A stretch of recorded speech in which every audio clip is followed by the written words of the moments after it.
Chapter 11. 2 Transformations. 1 Heart. Monday came with a sky streaked in pinks and gold, the sun admiring the sleeping streets before fully emerging.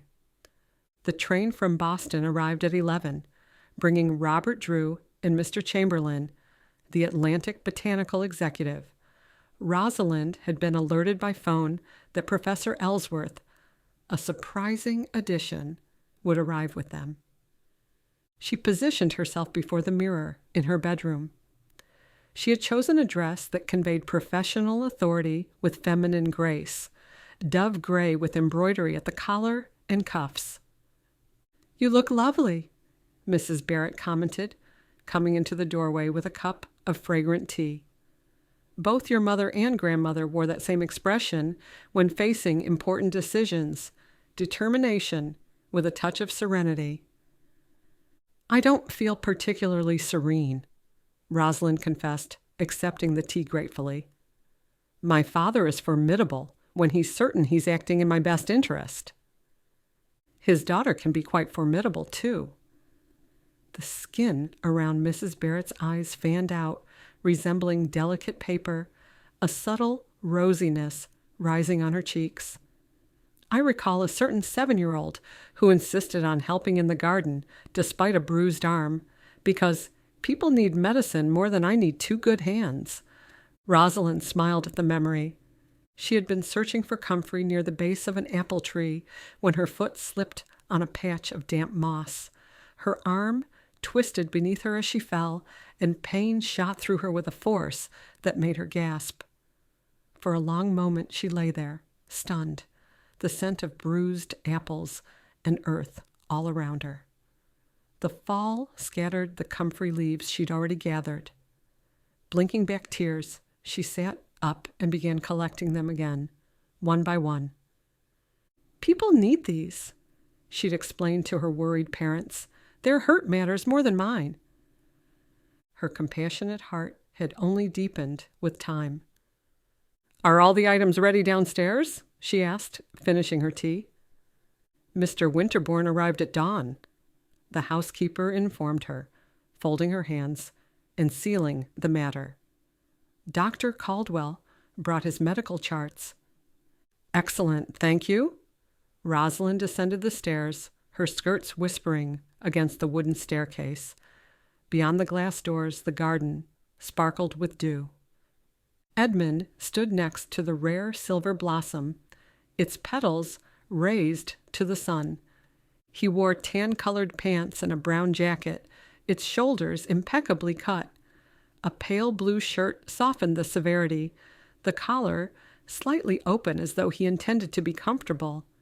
He held a pink forget-me-not, the stem pinched carefully between his thumb and forefinger. He studied her when she approached, and his expression shifted, unlocked in an unguarded smile. He moved closer, not touching, but close enough that she could sense his warmth. "Good morning, my love. I came across this near the stream, and its beauty made me think of you." He offered the flower without flourish, a simple act, almost shy, as if uncertain whether she would take it. "Thank you." Her fingers brushed his as she accepted, unsure what to do about the sudden surge of emotion in her chest. She set the flower by the well. "I'll place it in my journal," she said, her eyes never leaving his, "where I keep the things that matter." He pressed a kiss to her mouth, a gentle greeting. She let the heat of it settle before stepping back and asking, "Where is Dr. Caldwell?" "He left to fetch a chronometer from his office. He'll return when the meeting starts. Every detail is in place, precisely as you envisioned." She didn't respond at once. Instead, she observed him, the precise tilt of his head, the care in his voice. Beneath the surface of his composure was an urgency she understood, because she felt it too. "I hope Father will realize that Atlantic Botanical will never replicate the achievements here, regardless of their resources," she said. "If he doesn't?" Edmund asked. She fished his gold watch from her pocket, her thumb catching on the dent near its clasp. "Then I move on. The university should approve our collaboration again. Professor Halstead is certain a couple of Greenfield investors are prepared to contribute funding, or I manage the conservatory myself." She clicked the watch shut with a decisive snap. He pivoted away from the well, boot heels sinking into the earth. "You know, when we first met, you carried responsibility as if it were armor. And now? Now you wear it like a crown. You've stopped asking permission." His fingers drummed once against his thigh, a gesture at odds with the stillness in his voice, like the moment before an orchestra swells into its crescendo. "I thought you wanted a partnership." He shook his head. "It's never been about what I wanted from you. It's about what I wanted for you." Her fingers curled around the watch. "Then why?" she asked, her tone barely above a whisper. "Does moving forward seem like I'm gambling-y everything?" "Because you are." His eyes searched hers. "Maybe Atlantic is the right move. Maybe the university will deliver. But none of that shields you. You're putting your name on the line." She looked at him, really looked at him. The man who had seen her at her most fractured and hadn't walked away. "If I fail," she said quietly, "if I fight for all of this and still lose, I don't know what will be left of me." "You'll have me, unless you shut me out again." She blinked. "I've never—" "You think if you don't need anyone, the fall won't hurt as much. But you're not protecting yourself, Rosalind. You're cutting yourself off and calling it strength." A hush fell between them, stretched and trembling. Then he advanced, closing the distance, and brought her fingers to his lips. "I want to be part of this, not just when it's safe. I want the uncertainty, the risk, the whole battle. You." By 10:30, the Drew Conservatory was prepared for its most significant presentation since its founding in 1889. "The train's whistle sounded in the valley," Mrs. Barrett reported, peering out the window to check the road. "They'll be here within the hour."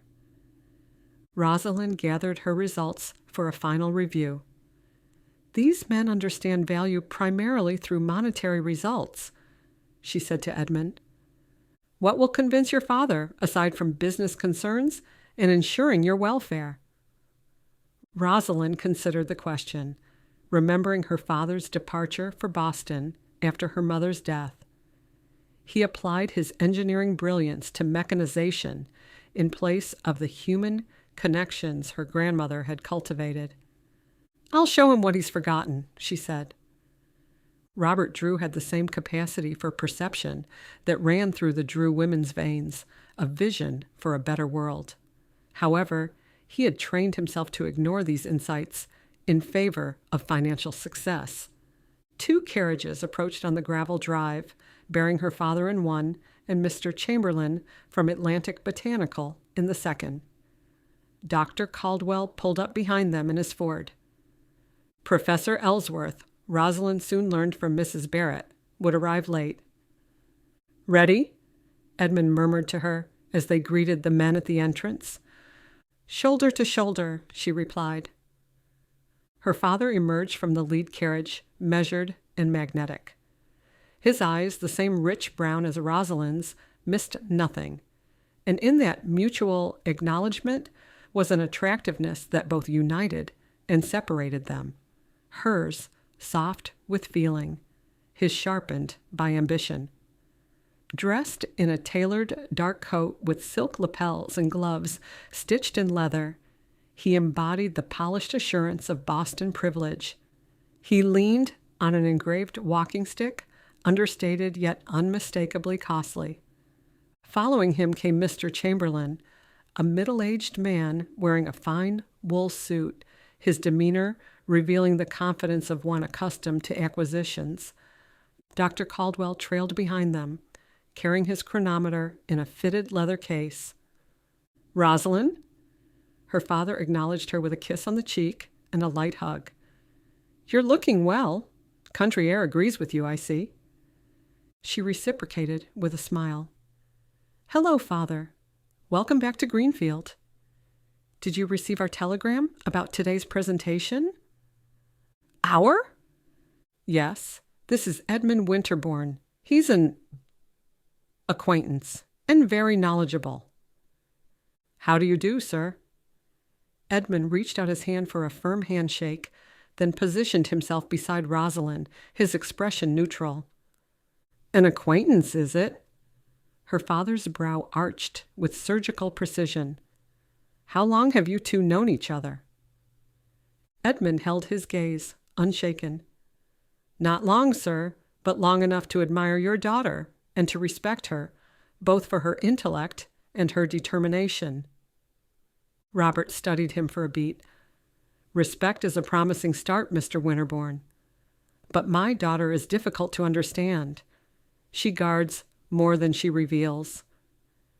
Edmund didn't falter. "Understanding someone isn't a destination, sir. It's a decision. One I make every day where she's concerned." Stillness followed, brief but thick. Rosalind's voice broke the quiet. "I will answer all your questions, Father, in due time." Her father's glance was stern, a silent assessment. "Time, indeed. First, about your telegram. I confess I found it rather cryptic. Unprecedented discoveries?" He gestured to the executive. "Mr. Chamberlain has an extremely busy schedule. I assured him we could conclude our business efficiently." "The presentation will speak for itself." Rosalind led the group inside. "Welcome to the Drew Conservatory." Near each glass wall, display tables showcased thriving plants.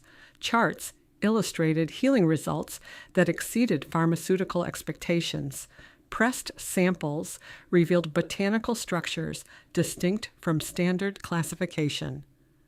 Mrs. Barrett had placed the gramophone, playing a recording of Vivaldi's Spring from the Four Seasons near the refreshment table. "These are—" Mr. Chamberlain adjusted his spectacles as though doubting their accuracy. "What exactly are we looking at? These cellular structures don't conform to any plant classification I recognize." "The Drew Conservatory has pioneered cultivation methods that enhance plants' natural properties." She guided them through demonstrations, beginning with the foxglove derivatives, then introducing the more unusual specimens, finally ending with the silver flower. Throughout, Edmund provided technical clarification while allowing Rosalind to lead. Dr. Caldwell, for his part, described the medical applications with practiced authority. "This," Robert peered at the flower, "is unprecedented." "It's certainly unique," Rosalind agreed. The petals shifted subtly, yet unmistakably. Robert took a step back. "The flower is responding to the music," Rosalind said. "Not possible. A breeze just came through here. I felt it." "Mr. Drew, the women in your family have long held a special connection to natural wisdom," Edmund put in. "What's unfolding is a relationship with the plants as opposed to mere observation." Rosalind checked the pocket watch, noting the hour. Where was Professor Ellsworth? Robert's gaze flicked to the timepiece. "Your grandmother had a similar one. It seemed to catch starlight even when indoors." "Edmund gave it to me." His attention snapped back to Edmund. "Who exactly are you? Your name is in any literature I've ever read, yet you speak with the authority of someone who's studied this all his life." "I represent interests aligned with the Drew Conservatory's mission," Edmund replied. The diplomatic explanation seemed to satisfy the executive, who jotted notes and mumbled about the potential commercial ramifications. Robert shifted to Rosalind. "You're tethered to what your grandmother uncovered, the results she never fully defined, results no laboratory has ever managed to reproduce." Deliberately, his gaze moved to Edmund. Edmund met it head on, his stance measured. He offered no denial, No confirmation, only soundless resolve. "Miss Drew," the executive said, "my company would be very interested in exclusive rights to your pharmaceutical applications." "Precisely what I hope to discuss," Rosalind replied, "because I'm not interested." His enthusiasm dimmed at this redirection. "Our board authorized purchase rather than partnership. They will modernize all of this." "Hold on," Robert cut in. "The Drew Conservatory achieves these results because of how it operates." He turned to his daughter. "Isn't that right, Rosalind?" His words carried more than a question. They were an affirmation, a recognition of her truth. "Yes," she answered without hesitation. Robert nodded. "Mr. Chamberlain, I appreciate your effort in coming here, but I'm going to stand with my daughter." "What?" Chamberlain's composure faltered. "I was under the impression we had an agreement." "My apologies," Robert said. "They're not accepted." Chamberlain's gaze flicked between them, harsh with frustration. "Professor Ellsworth should arrive shortly. When he does, his findings may leave you with no choice but to reconsider before your beloved conservatory becomes worthless." As if summoned by the mention of his name, Professor Ellsworth came through the entrance, his thin face flushed with what appeared to be academic excitement, but which Rosalind identified as calculated triumph. He carried a leather portfolio bulging with papers. "Ah, excellent! I haven't missed the proceedings." He strode inside with the confidence of a man holding the winning cards. "Miss Drew, gentlemen, I've completed my analysis, and I'm afraid I have concerning news." He spread several charts on a table, beckoning them nearer. "These growth rates are impossible. My laboratory tests suggest artificial stimulation through chemical means, not natural development." "We've never resorted to artificial stimulants," Rosalind countered. "Science doesn't lie, Miss Drew," Ellsworth said. "The cellular structures show clear signs of manipulation. I've seen similar patterns in plants exposed to experimental compounds, temporary enhancements that ultimately render the specimens sterile and therapeutically void." Mr. Chamberlain turned to Robert. "Surely you recognize what this means. If these results stem from chemical interference rather than true cultivation, then the implications speak for themselves." Edmund stepped forward, his presence shifting the room's center of gravity. Confidence, unspoken but undeniable. "Professor Ellsworth, may I ask what analytical equipment you used?" "Standard laboratory protocols, of course," Ellsworth replied, sifting through his notes. "That explains the misreading," Edmund said. "This flower in particular exhibits vibrational properties beyond the range of conventional testing. I'd be happy to lend you my resonance instruments.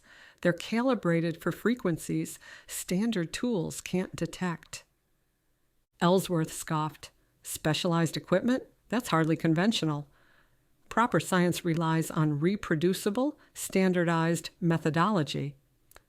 "As does proper engineering," Robert interrupted, scanning the data. "The correct tool matters. My mother recorded these readings decades ago, long before the compounds you mentioned were even synthesized." "If I may?" Rosalind gestured to a thriving foxglove and lifted a pen from her desk. "Professor, would you mind examining this plant and letting us know which compound I supposedly applied?"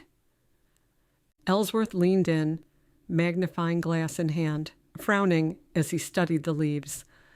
"The cellular formation is highly irregular." Dr. Caldwell clasped his medical bag firmly. "I've prescribed tinctures from these gardens for over a decade. Through economic upheavals and environmental shifts, the results haven't wavered. No chemical stimulant offers that kind of consistency." He held up a series of patient charts. Cardiac improvements in those treated with the foxglove extract continue to outpace pharmaceutical alternatives. The evidence is here, in black and white. Mr. Chamberlain rubbed his temple as if the truth might change shape. Further testing with the appropriate tools may be warranted. A brief, silent exchange passed between Ellsworth and Chamberlain, a shift of posture, a flicker in their eyes, too swift for most, but Rosalind detected it, and the confirmation hit hard. The rumors she'd heard were true. Atlantic Botanical had given Ellsworth a generous grant and coveted lab position, on the condition that his findings devalued the conservatory and facilitated a cheap acquisition. Her father's expression darkened, his features turning to stone. He sensed it too. Whatever thoughts he might have entertained about selling, he had no tolerance for deceit. That, she knew, was immovable. She set the pen down with silent finality. The time for defending her choices had passed. "I welcome honest inquiry, Professor Ellsworth," she said. "In that spirit, let me be equally honest. There will be no sale to Atlantic Botanical, nor to any institution that values exploitation over stewardship." She turned to address the room. "If additional verification is required, I'll gladly supply specimens for analysis, using the proper equipment, as Mr. Winterborne offered. Science, after all, demands proper instruments and an open mind. Wouldn't you agree, Professor?" Ellsworth hesitated, his mouth drawing into a thin line. "Further testing may be advisable." "Excellent," Edmund said. "I'll have the equipment delivered by next week. I trust the data will speak clearly." Robert studied his daughter. "You've carried your grandmother's work further than I ever thought possible. When I asked you to modernize, I didn't realize a better result was never in changing her methods, but in understanding them." He gestured toward Edmund with an open palm. "And your colleague, I sense he's aligned with your perspective. He sees with the mind as well as the heart." After the executive departed, Ellsworth's brisk steps fading, and Dr. Caldwell thanking them, Rosalind lingered on the steps beside her father. Dr. Caldwell's practical Ford rattled past, momentarily drowning out the chirping of nesting robins. She tilted her face upward, soaking in the sunshine. "You have your mother's eyes," her father said, his voice lower than she was used to. "What do you mean?" "There's a kindness there." He ran a hand through his thinning hair. "I think you found where you're meant to be?" "Not exactly the future you charted for me," she replied with a small smile. "No." He glanced out toward the gardens. "Much better. You brought back what I lost along the way. Between measurements and bottom lines, that real legacy comes through care, not control." His gaze shifted to where Edmund stood in the garden.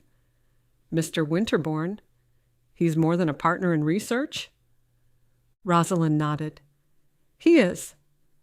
Robert studied her, as if seeing her clearly for the first time.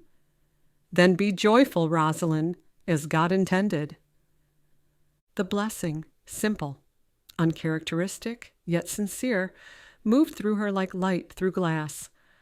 An hour later, after he'd gone, she hurried back into the conservatory. Edmund was there, waiting, framed by grass and green. "Your father surprised you," he said. "He stood up for me." Wisdom often stays quiet, but it's there, waiting to be recognized. She met his gaze. "What does this mean for us?" He hesitated, as if weighing the question in a hidden part of himself. "When I came here, I was looking for balance.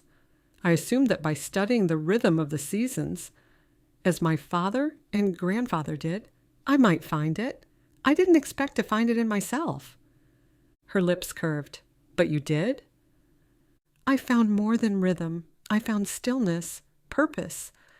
and someone who sees me even when I'm silent. Her heart caught in her throat. You gave me a sense of place, Rosalind. I believed solitude suited me and made peace with it. But then, there you were, brilliant, insistent, full of grace, and suddenly the silence I clung to felt lonely. With you, I saw a different future. He reached for her hand, his thumb brushing the ridge of her knuckles. You've changed my direction. You've changed everything. A pause, full of breath, then another, and the garden narrowed to their heartbeats. Rosalind Drew. He held her hands, his fingers trembling slightly. You are the center of my world. He knelt, scientific formality giving way to tradition. Will you marry me? Tears spilled, swift and warm, rising faster than she could contain it. Yes, she whispered, her voice thick. Yes, Edmund Winterborne. A laughter broke free, bright and bubbling, as unstoppable as spring water breaking through ice. Did you ever really doubt my answer? I've learned even the strongest hopes need to be spoken. Then let me say it again. She kissed him, tender and sure, holding the promise of prayers answered, of love redeemed. Yes, for all the seasons to come. He drew a small velvet box from his pocket. This belonged to my mother. He opened it to reveal a silver filigree ring, cradling a stone that gleamed as moonlight and dawn. Her breath caught, light and shallow. It's beautiful. It holds two truths at once, science and spirit, logic and faith. We'll have a June wedding. Such a brief engagement will scandalize the town. They already think me far too unconventional. Then let's scandalize them properly. Father Caruso says the June roses will be in full glory for a wedding. Mrs. Barrett is planning the reception as we speak. Rosalind laughed. She probably knew before we did. Wisdom has many disguises. He brushed a kiss along her cheek and placed the ring on her finger. Sunlight poured through the Victorian's high glass panes, gliding leaf and stem in amber light. Rosalind and Edmund occupied the spot where their paths first converged. No grand announcement marked the change from strangers to a couple in love, only a sudden, certain stillness. She sensed it, the thrum of root and petal, the wellspring, the hands and hearts that came before her, her grandmother's whispered prayers, her mother's steadfast care, her faith, no longer uncertain, no longer seeking. It was here, in this place, in this love. I've considered what you shared about seeing purpose in creation, he said. Considered? I attended Holy Trinity Church with you on Sunday, he reminded. Father Caruso's homily about stewardship of the earth resonated with me. The Bible passages about tending and keeping the garden, they describe a perspective I hadn't fully appreciated.